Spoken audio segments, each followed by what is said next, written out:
के लिए दरअसल हाल ही में कंपनी ने बेंगलुरु में एक नई इंजीनियरिंग सेंटर का उद्घाटन भी किया है, जिसका इस्तेमाल कंपनी नए प्रोडक्ट डेवलपमेंट के लिए करेगी और इसके साथ ही कंपनी ने नए और एक्सपीरियंस्ड इंजीनियर्स की भर्ती भी शुरू कर दी है। अब बातचीत करने के लिए हमारे साथ टीटागढ़ रेल सिस्टम की मैनेजमेंट हमारे साथ मौजूद है। कंपनी के deputy MD Pritish Chowdhury sir से अब हम चर्चा करेंगे। प्रीतिश सर नमस्कार, स्वागत है कार्यक्रम में। पिछले 2 साल से रादर 1.5 साल से बहुत ही हैपनिंग रहा है टीटागढ़ रेल सिस्टम भी, सेक्टर भी और ओवरऑल सिनेरियो भी। आपकी कंपनी ने भी बहुत कुछ डिलीवर भी किया, बहुत कुछ ग्रो भी किया और साथ साथ सेक्टर भी आपको टेलविंड के तौर पे कामकाज कर रहा है।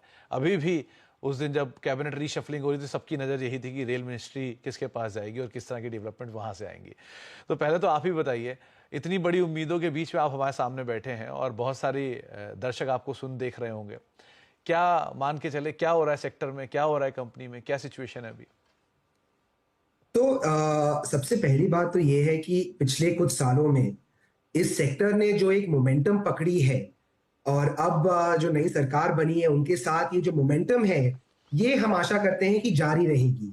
और श्री अश्विनी वैष्णव जी ने जो उन्हें रेल मंत्री बनाया गया है दोबारा, इस डिसीजन से हमें बहुत कॉन्फिडेंस मिलती है कि ये मोमेंटम जारी रहेगा और ये जो फोकस रेलवेज को मिल रहा है आज के दिन पिछले कुछ सालों से, ये जारी रहेगा।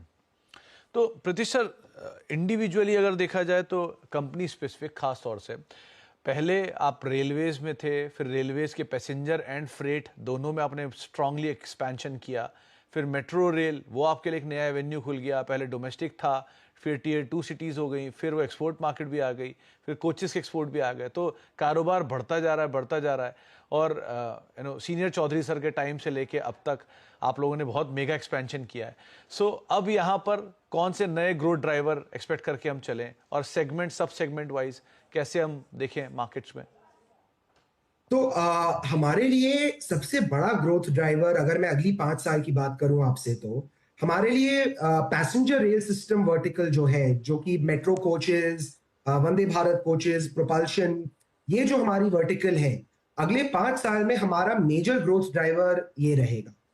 कुछ नंबर्स अगर मैं आपके साथ शेयर करूं, आज के दिन हमने जो मार्च के हमारी जो रिजल्ट्स डिक्लेयर हुई हैं, उसमें टोटल रेवेन्यू की सिर्फ 15% कॉन्ट्रीब्यूशन आती है पैसेंजर रेल सिस्टम से। बाकी 75 या 85% आती है हमारी फ्रेट रेल सिस्टम से। 5 साल बाद ये जो नजरिया है, ये पूरी तरीके से चेंज हो जाएगा। करीबन 60 से 65% रेवेन्यू हमारा पैसेंजर रेल सिस्टम से आएगा। तो अगर मैं की फोकस एरिया की बात करूं, तो हमारे लिए वो पैसेंजर रेल सिस्टम रहेगा, क्योंकि वैगन बिजनेस जो है, फ्रेट बिजनेस जो है, वो एक क्रूजिंग ऑल्टीट्यूड तक पहुंच चुकी है और वो एक स्टेबल रन रेट पर चल रही है।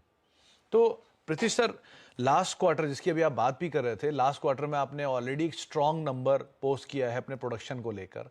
रिकॉर्ड नंबर आपका प्रोडक्शन का आया है, जो कोचेस था उसका 8400 के आसपास कोचेस आपने पूरे साल में किए, 2700 के आसपास आपके कोचेस एक क्वार्टर में रहे।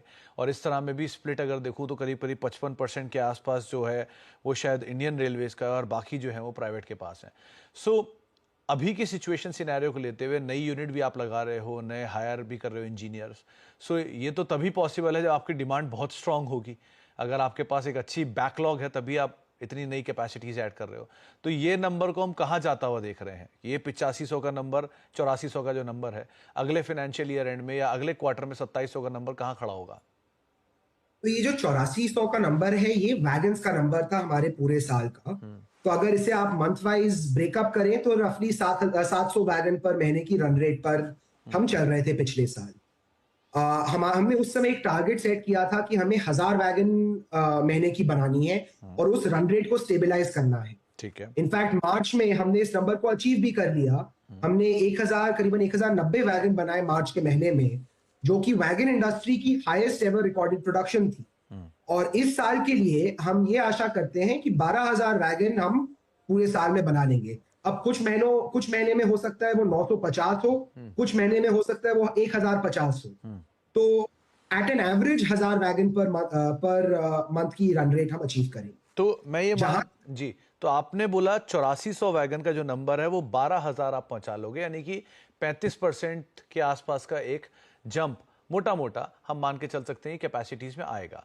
तो ये अगर जी। इसको हम ट्रांजैक्शन होते हुए देखें बॉटम लाइन में, तो कितना एबिटा ग्रोथ और कितना प्रॉफिटेबिलिटी ग्रोथ को हम बढ़ते हुए देखेंगे ऐसे?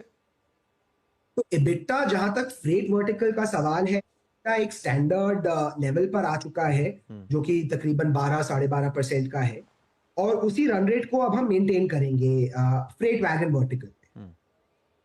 ओके। तो प्रीतिश सर, एक चीज मैं और देख रहा था कि जो कहीं पढ़ रहा था कि जो मेट्रो के कोचेज होते हैं उनका एक्सपोर्ट करना कंपैरेटिवली बेटर होता है या कंपैरेटिवली पॉसिबल होता है, easy in comparison to page पे जो ट्रेन के कोचेज होते हैं।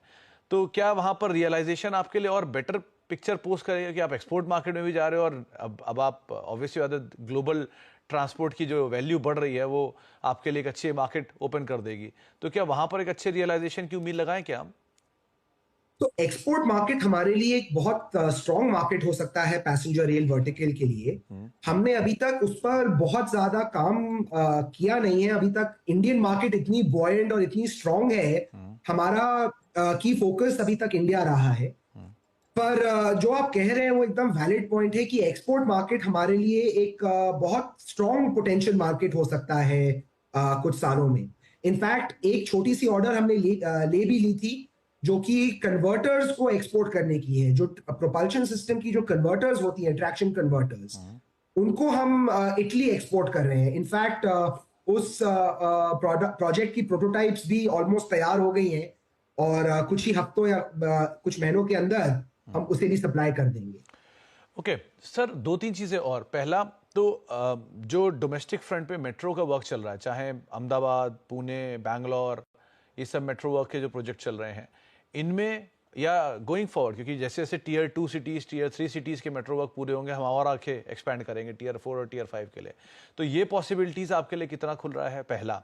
दूसरा, क्योंकि आप खुद ही कह रहे हैं रेलवे पे बहुत काम हो रहा है मॉडर्नाइजेशन को लेके, अपग्रेडेशन को लेके। नई नई ट्रेन हमने पिछले अंतराल में देखी हैं, तो शायद नई ट्रेन और भी आएंगे आने वाले समय में। तो वो आपके लिए एक बड़ी पॉसिबिलिटी खोल देता है केपेक्स को लेकर। तो वहां आप कैसे केपेक्स करने जा रहे हो, क्या केपेक्स टारगेट लेके चल रहे हो इस साल के लिए? तो पहले मैं आपकी दूसरी क्वेश्चन आंसर करूंगा, जो कि केपेक्स टारगेट से रिलेटेड है।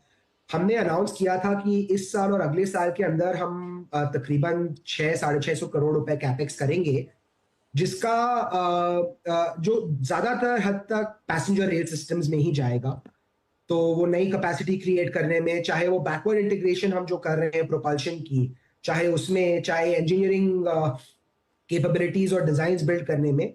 पर हमारा primary capex spending passenger rail system में होगा तकरीबन 600-650 करोड़ रुपए। और आपकी जो पहली क्वेश्चन थी कि मेट्रो टीयर 2 और टीयर 3 सिटीज में अभी हम देख सकते हैं कि मेट्रो इंफ्रास्ट्रक्चर आ रहा है। तो बिल्कुल हमारे लिए ये एक बहुत ही खुशी की इंफॉर्मेशन है कि टीयर 2 टीयर 3 सिटीज में भी मेट्रो की इंफ्रास्ट्रक्चर बिल्ड हो रही है। सिविल इंफ्रास्ट्रक्चर काफी हद तक काफी सिटीज में बिल्ड हो चुकी है या इन प्रोग्रेस है। और जहां सिविल इंफ्रास्ट्रक्चर बिल्ड हो जाता है, वहां कोचेस की रिक्वायरमेंट तो आएगी, क्योंकि सिविल इंफ्रास्ट्रक्चर कोचेस के बिना कोई महत्व नहीं रखता। तो मेट्रो मार्केट इंडिया में हम बहुत ही रोबस्ट और बहुत ही बॉयंट देखते हैं। ओके। तो प्रीतिश सर, दो तीन चीजें और। पहला तो जो केपेक्स साइकिल है वो, क्योंकि बहुत सारी कैपिटल गुड्स इंजीनियरिंग कंपनी अपने प्रोजेक्ट्स को एग्जीक्यूट कर रही हैं, और जहां जहां एग्जीक्यूशन होगा वहां पार्ट्स की जरूरत आएगी, और फिर आपकी रिक्वायरमेंट ऑब्वियसली सबसे पहले राइज हो जाती है।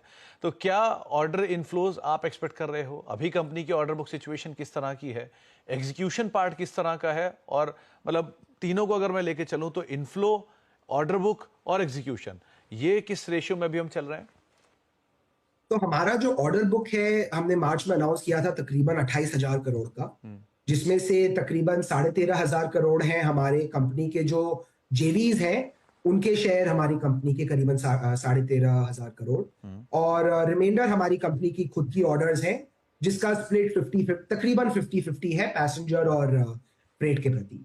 और अगर जहां तक जी आप पूरा करिए। जहां तक फ्यूचर ऑर्डर्स की सवाल है, हम नॉर्मली लाइव टेंडर्स पर कमेंट नहीं करते जब तक वो फाइनलाइज ना हो जाए। बट ऐसी कई सारी टेंडर्स हैं, खासकर की पैसेंजर फ्रंट पर मेट्रो की, जो या तो हमने सबमिट कर दिए हैं और रिजल्ट्स का वेट कर रहे हैं, या अगले कुछ ही महीनों में सबमिशन ड्यू है। तो बहुत सारे टेंडर्स हैं जो इस साल के अंत तक हम आशा करते हैं कि फाइनलाइज हो जाए। सर, कम लोग ये बात जानते हैं कि आप रेलवे कोचेस के अलावा ट्रैक्शन मोटर्स भी सप्लाई करना शुरू कर चुके हैं रेलवेज को, और धीरे धीरे आपने अपनी एंसिलरी का दायरा भी बढ़ा लिया है। पहले आप कोचेस में थे, लेकिन अब स्लोली एंड स्टेडली रेलवे के बड़े एंसिलरी सप्लायर्स में भी आप पाए रहते हो वहाँ पर। तो ये ट्रैक्शन मोटर का बिजनेस या बाकी एंसिलरी का मोटर का जो बिजनेस है, बाकी एंसिलरी बिजनेस जो है, ये कितना अभी आपके लिए कारगर है, और कितनी कैपेसिटी इसकी आप गोइंग फॉरवर्ड बढ़ाने की सोच रहे हो? तो ये आपने बहुत ही एक महत्वपूर्ण क्वेश्चन पूछा है, क्योंकि ये जो प्रोपल्शन है, ट्रैक्शन मोटर प्रोपल्शन का एक हिस्सा है, और ये जो प्रोपल्शन सिस्टम्स है, ये हमारे लिए एक बहुत ही की फोकस एरिया रहेंगी। जैसे कि आपने जो कहा कि रेलवेज को हम ट्रैक्शन मोटर सप्लाई कर रहे हैं, हमने इनफैक्ट हमारी 90th मोटर, जो रेलवेज की एक एलिजिबिलिटी क्राइटेरिया होती है, उसके हिसाब से हमें 90 मोटर सप्लाई करने पड़ते हैं फर्स्ट फेज में, और उसके बाद 1 साल बाद जब वो अप्रूव हो जाती हैं, तब हम रेगुलर सोर्स में आ जाते हैं। तो हमने 90th मोटर ऑलरेडी मार्च में सप्लाई कर दी है, और अब ट्रायल पीरियड चल रहा है। तो आज के दिन इस बिजनेस की कंट्रीब्यूशन हमारे लिए बहुत ज्यादा नहीं है, क्योंकि हम अप्रूवल स्टेजेस में हैं जी। बट जैसे ही अप्रूवल्स हो जाती हैं और सीरीज प्रोडक्शन चालू हो जाती है, इसका एक अच्छा फायदा हमारे बुक्स पर देखने को मिलेगा। ओके। जहां तक का सवाल है, हम ट्रैक्शन मोटर की कैपेसिटी बिल्ड कर रहे हैं टोटल 200 मोटर पर महीने की, यानी कि 2400 मोटर पर साल, जो कि एक बहुत ही बड़ी